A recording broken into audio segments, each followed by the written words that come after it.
এমন রাস্তায়ও বাস চলছে। মহাসড়কের এই অবস্থা দেখে আমি অবাক।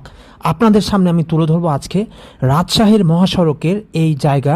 আমি দেখে অবাক হচ্ছি যে এটা রাজশাহী ঢাকা মহাসড়ক, অর্থাৎ রাজশাহী নাটোরের বাস, রাজশাহী সিরাজগঞ্জ রংপুর সমস্ত রাজশাহীর যোগাযোগের প্রধান প্রাণকেন্দ্র এই রাস্তা।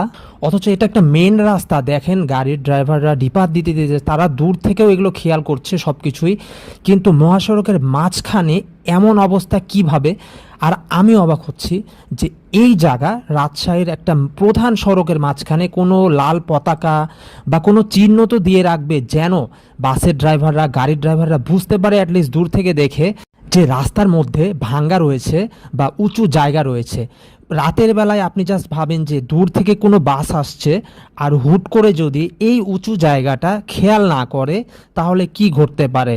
আল্লাহ সবার ভালো করুক, সবাইকে ভালো রাখুক, মন থেকে এটাই দোয়া করি। এই জায়গা আমি অবাক হচ্ছি।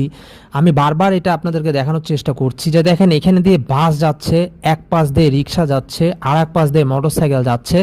দিনের বেলার জন্য হয়তো ভালোভাবে বোঝাও যাচ্ছে, কিন্তু একবার ভাবেন রাতের বেলা যদি কোনো বাস এখানে একটু দ্রুত গতিতে আসে আর হঠাৎ করে যদি খেয়াল না করে, তখন আপনারা হয়তো বলবেন যে বাস ড্রাইভারের দোষ। কিন্তু ভাই এইটা সত্যি কথা, এটা মহাসড়কের মধ্যে এমন ভাঙ্গা এমন উঁচু জায়গা থাকবেই বা কেন ভাই। এখানে বাস ড্রাইভাররা কিন্তু দূর থেকে তাদের চোখ দৃষ্টিকোণ সবসময় সজাগ রাখছে এবং বজায় রাখছে, কিন্তু রাস্তার মধ্যে এভাবে উঁচু ভাঙ্গা জায়গা থাকবে। আর সেটা কি বাস ড্রাইভাররা যদি হুট করে খেয়াল নাও করে তাহলে ভাই আপনি কি বলবেন। তা আপনাদেরকে এই জায়গাটা দেখাচ্ছি, দেখেন এই জায়গাটা, এই যে দেখেন এত উঁচু একটা মহাসড়কের মধ্যে আপনারা সকলে এই জায়গাতে এখন সাবধানে গাড়ি চালাবেন। এই যে এই জায়গাটা হচ্ছে দেখেন, এই যে এখানে কোনো সাইনবোর্ড নাই, তো এই জায়গা হচ্ছে রুয়েটের ঠিক সামনে, রাজশাহী রুয়েট গেট পার হয়ে নাটোর যাওয়ার দিকে। তো আমার ভিডিওর মূল উদ্দেশ্য ছিল এই রাস্তাটা যেন সমাধান হয়, সকলে যেন এই জায়গাতে সাবধানে ভালোভাবে গাড়ি চালাতে পারে। এটাই আমি আপনাদের সামনে তুলে ধরলাম। কারো প্রতি আমার কোনো অভিযোগও নেই, আমি শুধু চাই এই রাস্তাটাতে সবাই সাবধানে গাড়ি চালাবেন।